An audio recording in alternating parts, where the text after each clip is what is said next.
Hi my dear students, welcome to another episode of Mentor B's micro classes from the chapter Life Processes. I am Vishal, your teacher at Mentor B. So now here we are going to discuss one of the most interesting topic from biology, that is cellular respiration.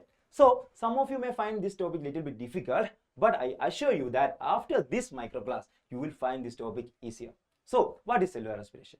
We all know that the food we eat is converted into glucose and taken into our cells. Inside our cells, this glucose is broken down to produce energy. This entire process is termed as cellular respiration. So now let's see how the glucose is broken down into energy inside our cells.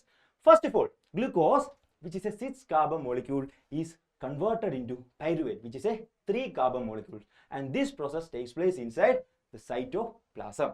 And the conversion of pyruvate into energy can be done in 3 different ways. So we can look into each of them one after the other. First of all, in organisms like yeast, this pyruvate is converted into ethanol and CO2 and energy in the absence of oxygen. That means this reaction takes place in the absence of oxygen. So it is known as anaerobic respiration. So in anaerobic respiration, the energy produced here is only 2 ATP. That means very little energy is produced under anaerobic respiration.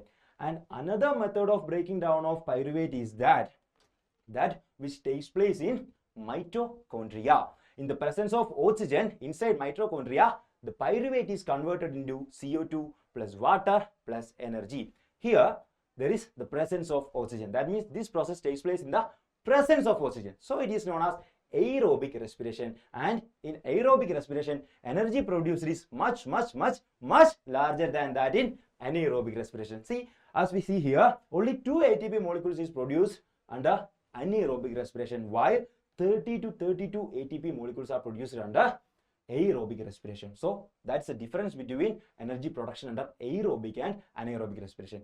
There is another way, that means another way of breaking down of pyruvates. That is what which happens inside our muscles. Inside our muscle cells, lactic acid and energy is produced by breaking down pyruvate. That means, and after long duration of physical activity, we feel muscle cramps, right?